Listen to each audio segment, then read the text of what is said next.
where we left off, and I think we're in for an interesting one. Now, for people who watched last week's episode, this one isn't probably going to be as long as last week's, as part 2 is designed to be, by nature, a little bit shorter than the first part, but it might be around the same length or so.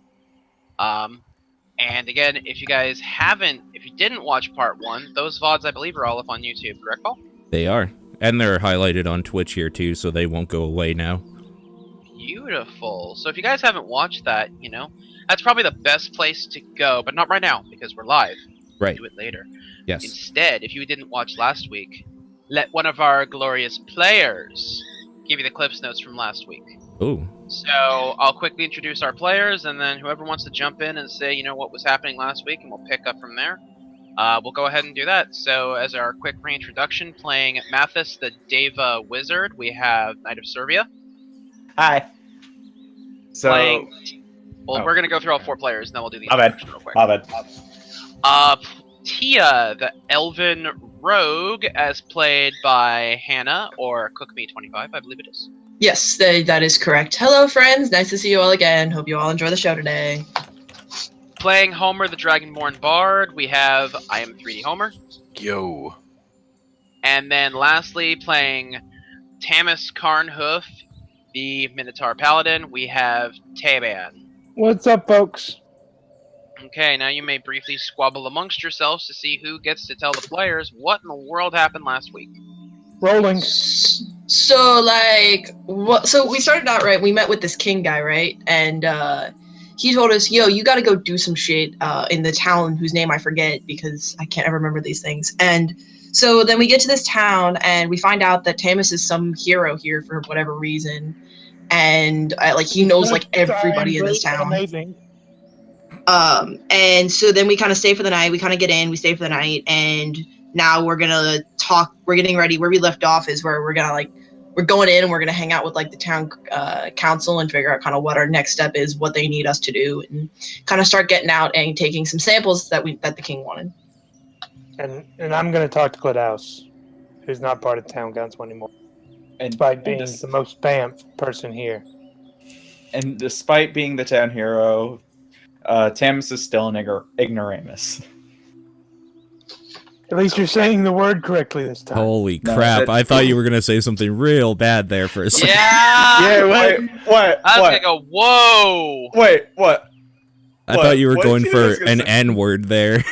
No! Holy piece of shit. Alright, well... Holy crap. What it sounded like. We're all going to be banned from Twitch forever. Oh, guys, last D&D session ever.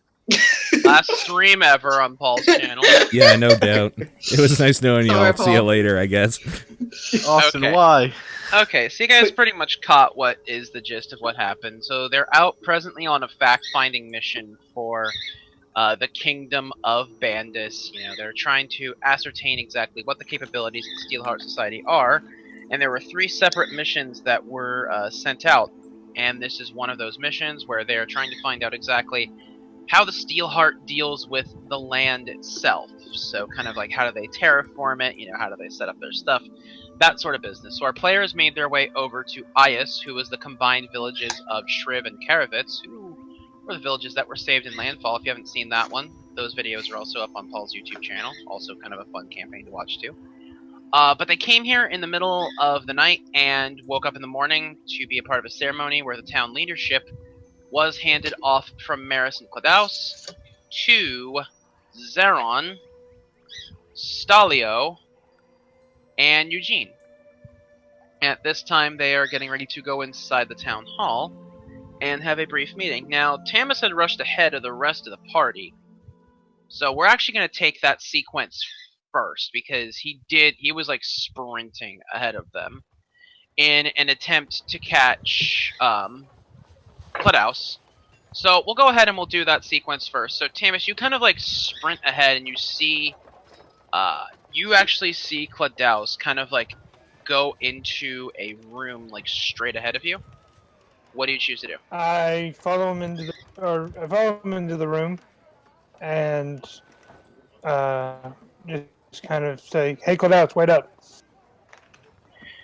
So he's kind of in the room. He's kind of like making his way around the room. You kind of, as you walk in, you see him kind of walking alongside the edge of the table, and he didn't hear you prior.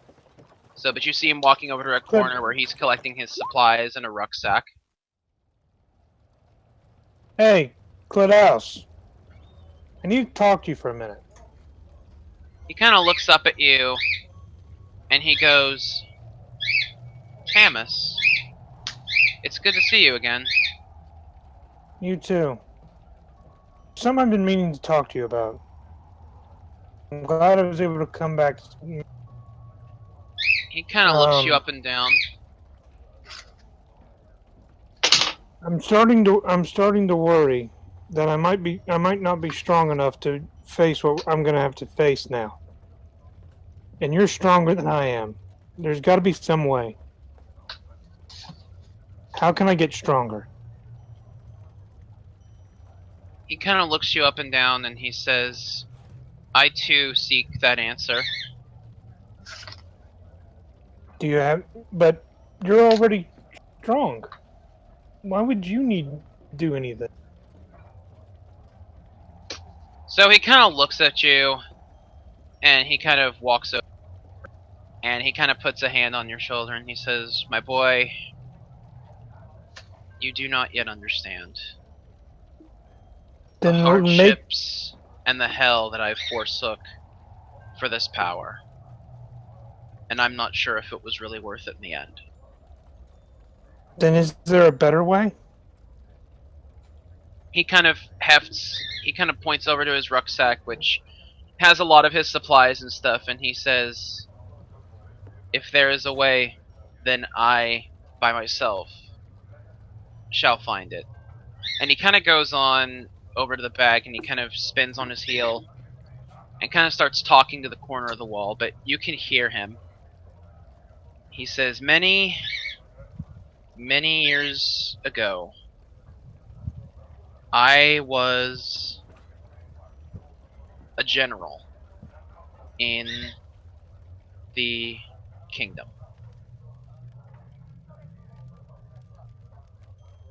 And he says, What happened?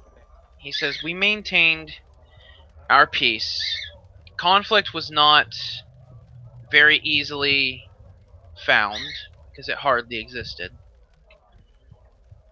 So, when there was conflict, it was often brutally and ruthlessly quelled in an effort to ensure the people would be safe. Sometimes you find that the commanding officers that tell you what to do, they have their own agendas. And the things that they want done, or at least they did want done, weren't for the benefit of the kingdom, but were for the benefit of themselves.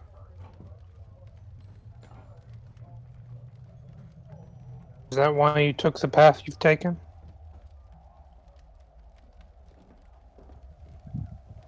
He kind of goes on, he like kind of looks down by his side and he says,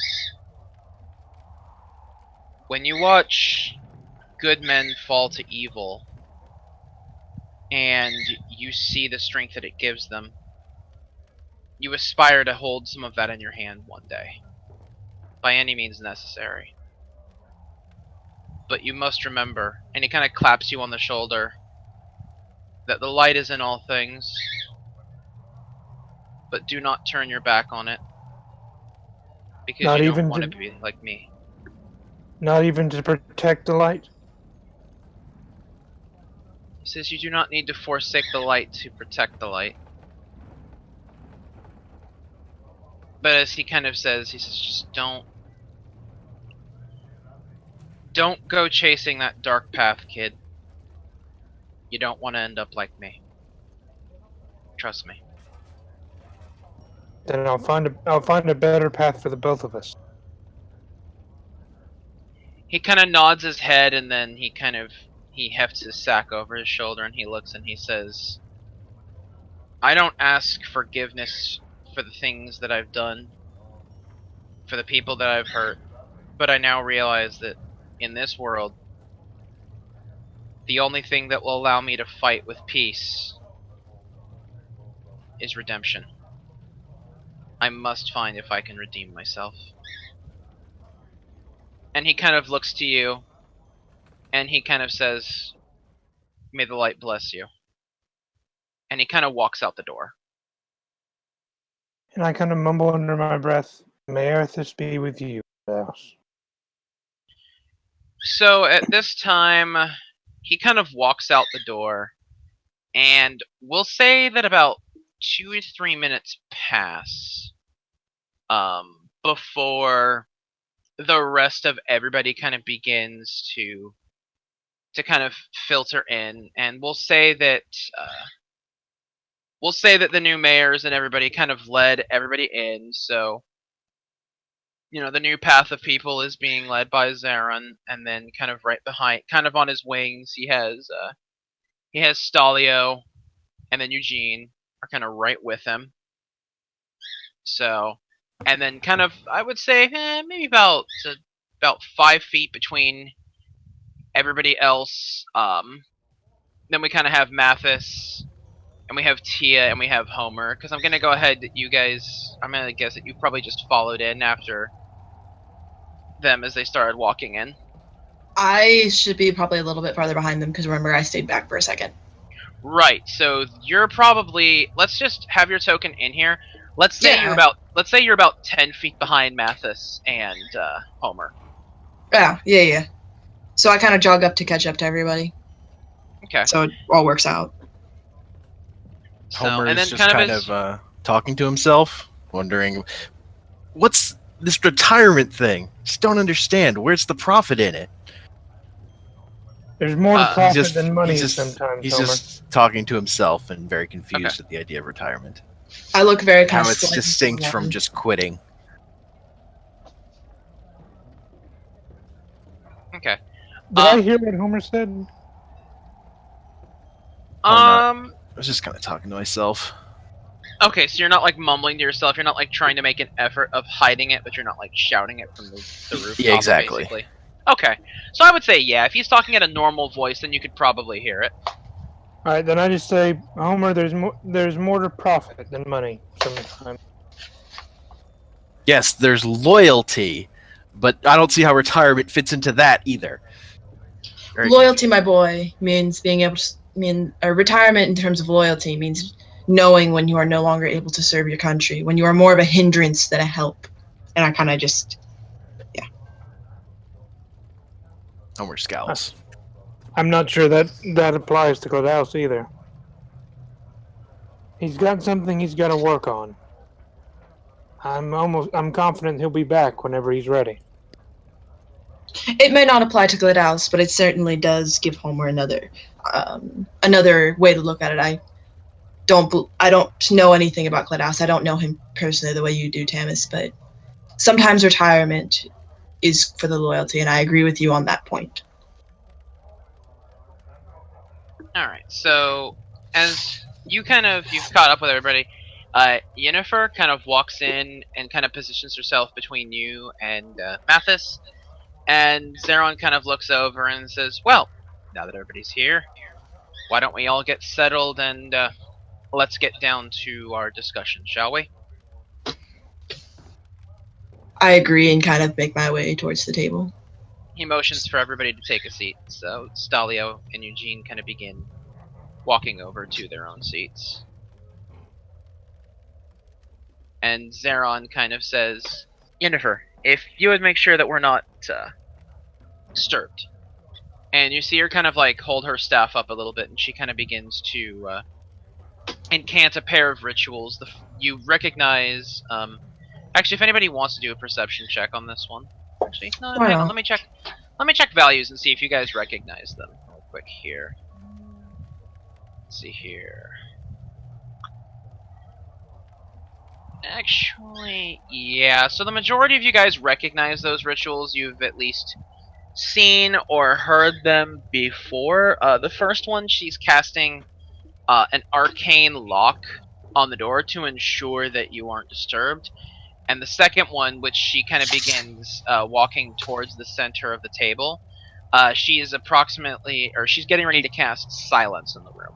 So essentially no one can get in, and no one can really hear easily what is currently being discussed. Gotcha. Okay. So, nothing too fancy, but it ensures the privacy that Zeron is asking for. Are you worried about eavesdroppers there on? He says, I'm not particularly worried about eavesdroppers, but sensitive information does have its place to stay, and that is within this room and within your ears. Think of it as a formality, if nothing else. I just kind of nod my head in understanding. You're So, doing Arthas's work. We must keep the secret.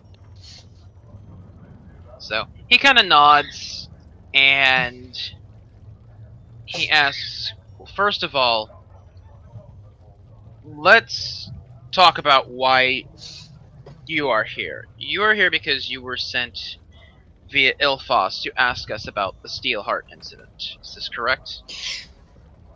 Yes, sir. We are also hoping that you would be able to show us the site where the where we might be able to find samples of what the Steelheart Society has done to the land. He kind of nods his head and he looks over to Eugene. And Eugene kind of says, well, around here, I personally do not know of any myself. By the way, just a side note, don't mind the screaming. We've had an ice cream truck drive up and down our street like 3 times this afternoon. I don't know why. No worries. I think my dog, if there's like a bird or a car or some sort of small child, my dog will start barking and you'll hear it. And don't worry, if you start hearing thunder, that's me. It just suddenly started thundering and lightning really bad. Okay. Very, very frightening. So Eugene kind of steps forward and he says, well, here's what we know. We were able to do a little bit of research and corroborate some reports with a couple of people, but nothing of particular major, information that we didn't know. But what we can tell you is this is what we know.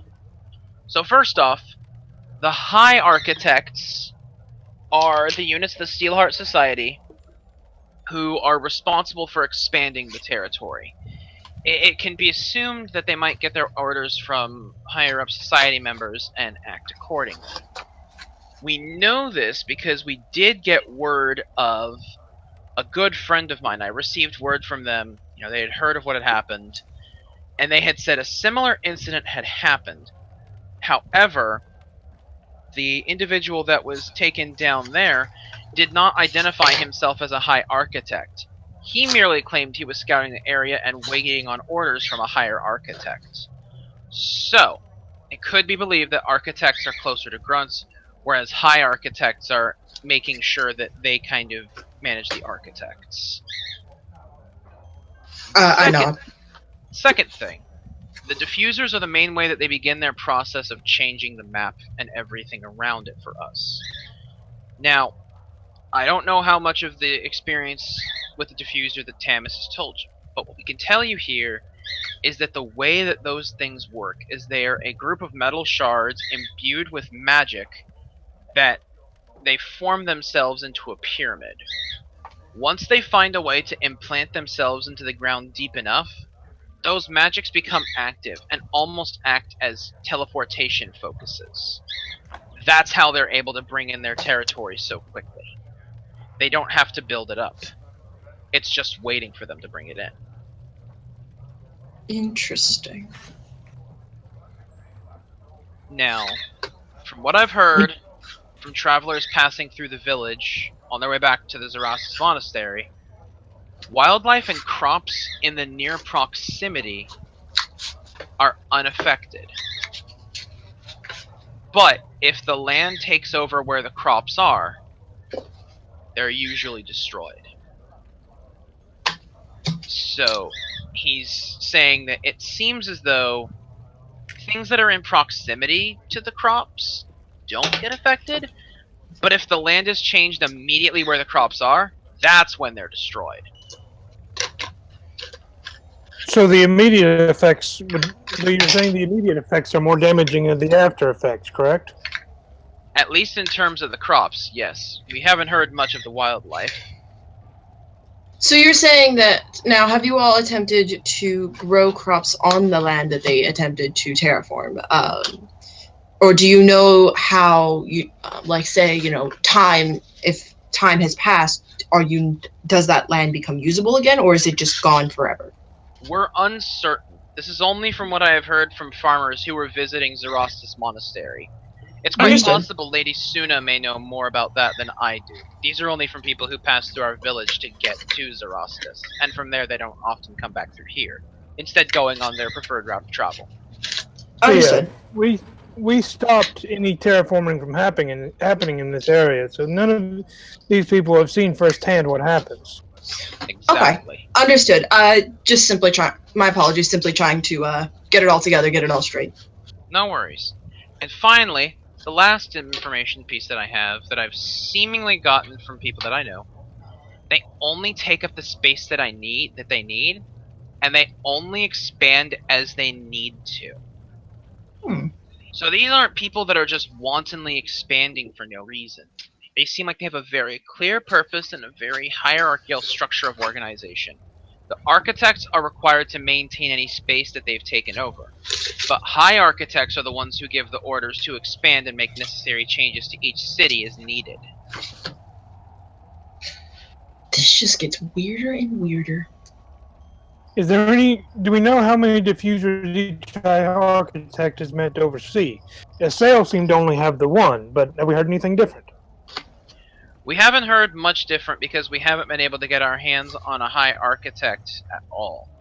The only high architect that anybody has had any personal contact with was Assail, who we did manage to stop. Yeah, with the side effect of him dying. He said it is true, but it was also necessary to save the people. The people you see walking these streets wouldn't be here were it not for your actions with Kongol and Adi. That's true. So, it's good to see that you're helping the cause so quickly. Do you know of how the others are doing? Well, Adi's still waiting in the capital from Maris, and I'm left Congo with her, so they possibly could have gone on some of the other missions, or they may just be sitting in Bandis. I'm not entirely sure. I was called. When they were at the inn when I left the morning I was called. I kind of look to him and say, Bandis may be the safest place for them. You shan't worry. Adi is safe anywhere Congo is. Trust me.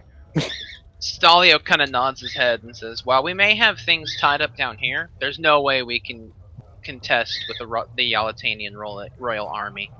Those guys are pretty solidly trained. I mean, they've never really had much conflict that they've had to personally deal with, or any major wars that any of them had to fight in. But the thing is that they're always on alert as if something were ready to happen.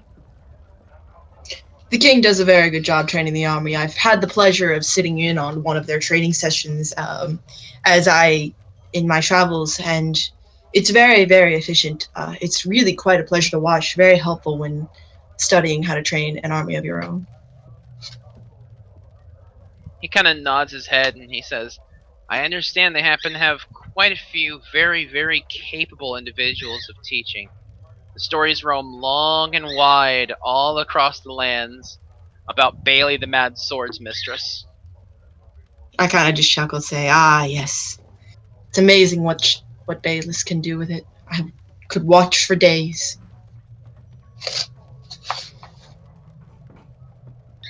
I too hope that I can be as good as a swordsman as she is one day. Stalio kind of chuckles a little bit and he says, they say that she is something else. She's proficient in just about every weapon that exists out there and knows how to kill you with each one about 7 or 8 different ways, so that it's not the wisest of things to cross. Galio, do you have a crush? I looked at him and say, were I one to wed, much less wed women, I would have asked her to marry me at the moment I saw her fight. He blushes a little bit and he says, I've just heard the stories. I've never seen her or any representations of her. But that's not to say I wouldn't mind that one day. Sir, you'd be I crazy kinda- not to. And I kind of put my hand on my face to kind of block Thea from hearing what I say, and I just say, you should look at the librarian and the keeper of the pub too. I just kind of sigh and shake my head. It's not wanting to anger Tavis's friends. So, but they kind of double around the conversation a little bit, and they say, they eventually kind of like Zeron kind of eventually he gets a little bit disgruntled, but he's like, okay, there'll be enough time for pleasantries, later to discuss some of these things, but for now, I'd like to ask our guests if they happen to have any questions for us that we haven't covered. Are we able to inspect the ruins of Shriv at some? He says the ruins of Shriv, able to inspect them. I am not 100% certain about that. Is there something out there that you were particularly looking for? Well, since we did allow the diffuser to come together there might be something residual that we might be able to get a sample of. I would also like to see what exactly what it does to the land exactly, how it affects it, when it takes hold. Just get a visual of it to help understand the society a little better. All you'll see in Shriv is what a high architect that's pissed off can do. And that's exactly what I'd like to see. It'll help myself gain a better understanding and learn how to fight them. Tamis, you'll be the experienced one if we come across. You'll need to, we'll be relying on you should we have to fight one. He kind of looks over to Eugene and he says, well, I'm not sure if we can get them over to the ruins of Shriv, but I do believe that it's possible we might be able to at least offer them an idea of what the diffusers do. That would work just as well. Eugene kind of nods, and he had actually said, prior to visiting you all this morning, I actually had received a message from Lady Suna that she wanted to see me this evening. She says she believes that it would be rather important, and I don't think she would be too upset about visitors. We get to see Lady Suna? She said that it had to do something with a nearby area, perhaps having been taken over by Steelhearts. I understand, sir. We are messengers from the king. It is our job to protect lands all around, including ones adjacent to your own. We apologize if this deters our mission and we aren't able to take care of your society at first, but we must protect the lands the best that we can. I, for one, am perfectly okay with going to see Lady Suna. That would be fine. So I might need to go by maybe a shop that sells swords. I give him a weird look. I got some money now.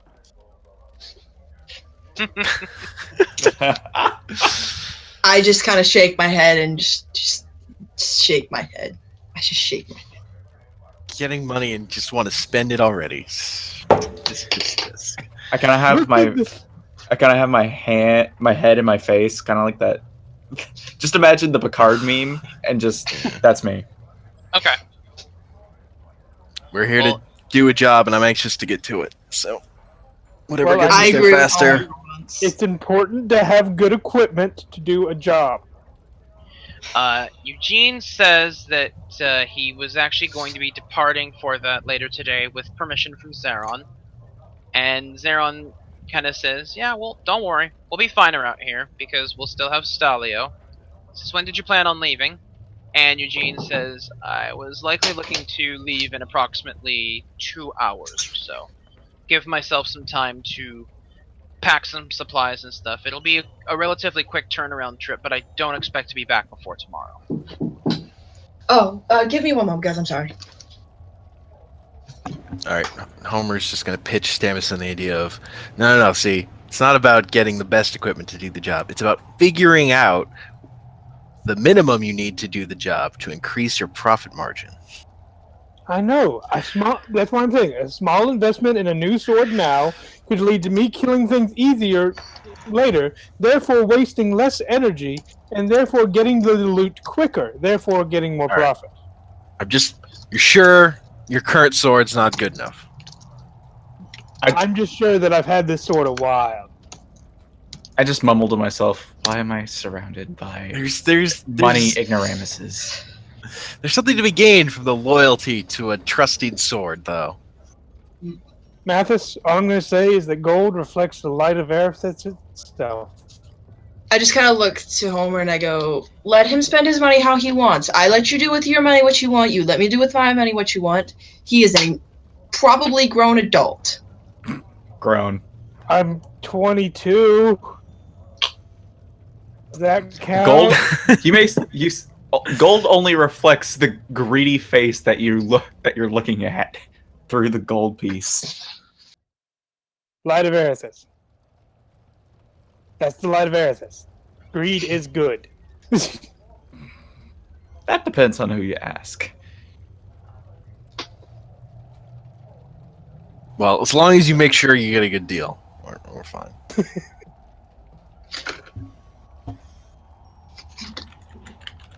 Fall in chat. Angsty teenage, damn it. I believe when it comes to minotaurs, they actually live about as long as humans do. Yeah. So yes, 22 is kind of sort of considered an adult, kind of. I mean, I don't know about Yeah, you, but he's feeling 22. Get out, go home, get the fuck out of my face. No. So you hear this strange rumbling in the sky above you. Oh, joy. That doesn't sound good. So Stalio kind of looks over at Zeron and he says, there was another matter I kind of wish to discuss with the council if possible, but I understand Eugene has to pack, so if need be, we can discuss this while Eugene takes care of his own business. And Zeron says, well, what does it have to do with? He says, I'm still trying to figure out how I want to bring up the IS regiment. Zeron kind of goes, look, I've delegated the military affairs to you. This is what Claudius has done by giving you that power. I'm gonna go ahead and let you handle it on your own. If you want, you can counsel with our guests. But in the meantime, Eugene has to pack for a trip up to the Zarasis Monastery, and I've got other matters to oversee. Yennefer, if you wish, you may stay, but at this time, you are not needed. So, I need some swords. Stalio kind of looks at you and he says, I'm sure you'll have time to get your sword after I'm done with you. It shouldn't be a long conversation. But I really would appreciate some. Alright then. Sir, I wish to offer you my assistance in any way I can. Eugene kind of nods to you all and he says, I will meet you at the city gates in 2 hours. We depart when you arrive. You got it, you genius. He kind of cuts this nasty ass glare that looks like it could just about kill you. And then he walks out the door. Ignoramus, shut the hell up. Zeron kind of laughs as he walks out, and Yennefer kind of starts making her way to the doors as well. And Zeron's kind of laughing, and he says, he is never going to get over that, is he? Yennefer says, oh, probably not from what I've known of him. And Zeron says, well, at least I know how to push his buttons if I need him to be productive for any reason. And the two of them walk out the door. Okay. Really loves trolling him about that. So Stalio kind of scoots over, and he says, you know, the thing is, I'm still trying to figure out how exactly to handle the IS regiment. Because, I'm not going to lie, as amazing as a fighter as Claudius was, him leaving this city, it leaves a lot to be desired. I say that because I feel the guards that we currently have, if you ask my opinion, and don't say anything about this outside, please, I don't think the guards are up to my standards. I think they're merely there to fill positions, and Claudaus did most of any military-inclined work by himself.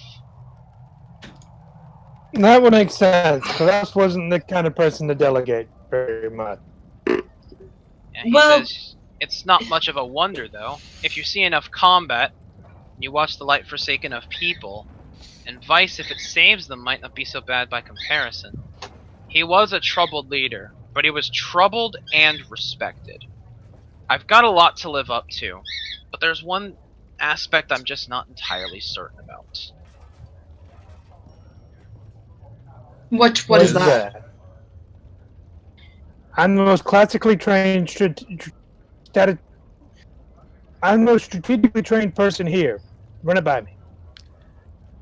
Sure, Ignoramus. Sure you are. He says, okay, we're in a time of crisis in this continent. That much isn't much of a secret anymore. What I am thinking about Unfortunately. doing is opening the IS regiment and assigning people to watch duty.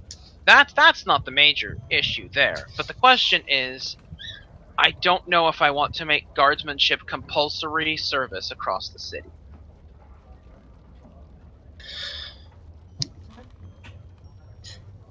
There's a couple of options that lay before you. I believe that compulsory service is good for men, but I can't make that decision for you, nor do I know this town. I only know that of my father. Among elves, compulsory service is wonderful and is what's needed to tame young elven boys and girls. However, in your situation, you may be best to begin by allowing it to be a volunteer basis, and if you aren't getting the watch that you want, then moving on and letting it become a compulsory service. You can do a trial run, as you would say. Conscripted soldiers aren't going to work very well. Money talks. You need to pay people sufficiently in a way that incentivizes them to work hard and do what you need them to do. Also, proper training. I know you mentioned the issue you were That having, too. and I would be happy to help. I was training my father's army not long before I left. I would be happy to take several of your commanding officers, give them the proper training, and allow them to train their inferiors before I go. As would I. I can give them as much instruction as possible. What's the word I'm looking for? The Order of Paladins I belong to believed in strict military training before anything else. So I can always give them the training we give. But as far as conscription or volunteer basis, service to Arathis has always been strictly a volunteer thing. People should wish to contribute to their civilization, not be forced into it. You don't get true belief through force, unless you have a really big sword. Now, with all of what my friends have said aside, just remember, go with your heart. You don't have to take any of these decisions as what you want. You can do whatever you feel like you want to do. I agree with him. In the end, it's your decision. We can only give you but advice. Take these options we give you and run with them, or pick another option. He kind of nods his head and he goes, I understand. It's a lot to think about, especially it would be a lot easier of a decision if we weren't staring down something that isn't particularly interested in humanity as a whole. But you understand the stakes are a little bit different this time. Trust me, they're not all that interested in any of the rest of us non-humans either. He kind of smiles a little bit and he just says, I'll take into consideration what you've all said. That's all I've needed.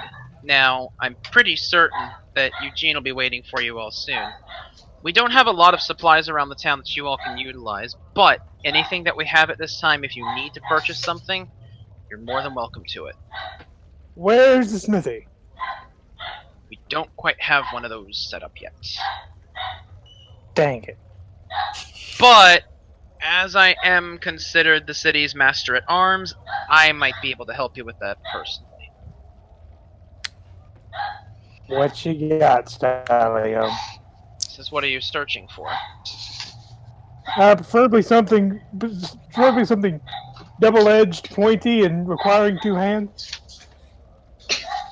Says, is that not what you have now? Yes, but maybe something a bit better than this. I have an idea. I'm going to go seek out Yennefer and see if perhaps maybe we can help with sprucing it up with a little bit something different here. That My would sir, work. you have been a great help to us, and you have done your city here a great service. We appreciate you, and as I've said many times, if you need anything, please call upon us. We are to serve the kingdom. He kind of I'm nods to his say head. they're Erithus, but they normally align. He says, since our current situation is a little bit wonkier than it normally is, if you need any general supplies, go see Lucas over at the Shifty Griffin.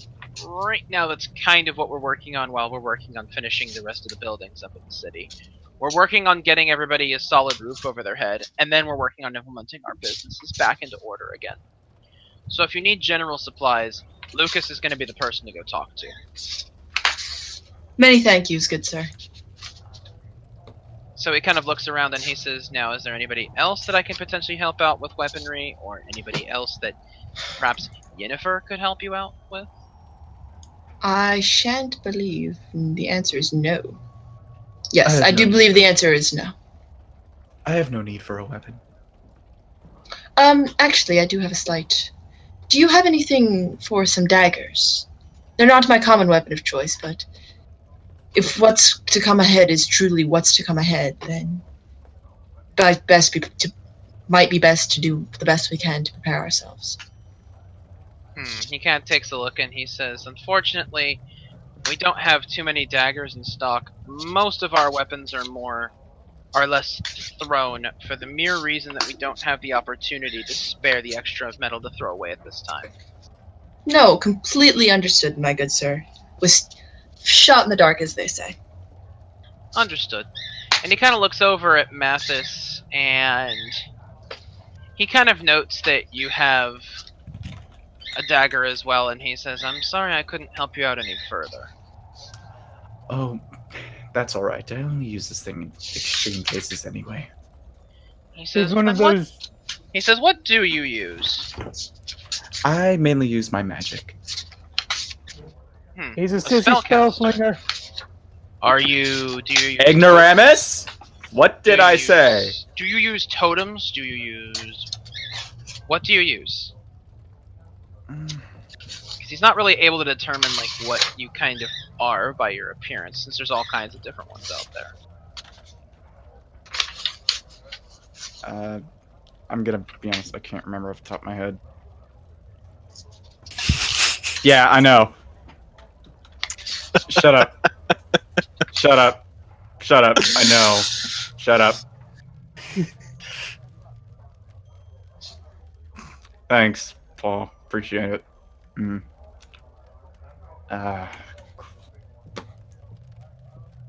My comment helped. Yeah.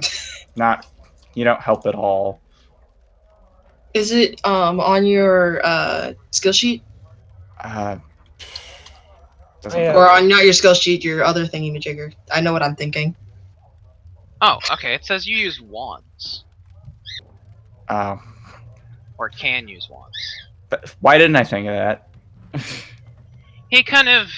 So, like, so do you tell him that you use wands, basically? Yeah, I'll just say that. Sorry. He says, now... might have a little bit something that might be able to help you, or at least Yennefer may have something extra to go with. And he kind of looks over at Homer and says, you've been awful quiet. Do you need anything? I mean, if you're offering new weapons, I'll take them, but I'm not in need. He says, what do you use as a weapon?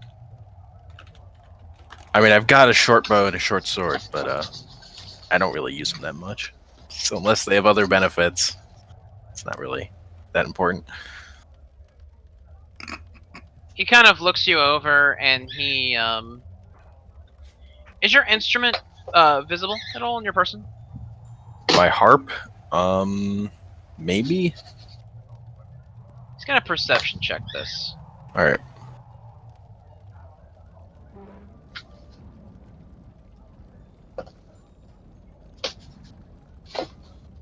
Okay, he kind of looks you up and down, then he says, "Are you a spellcaster as well?"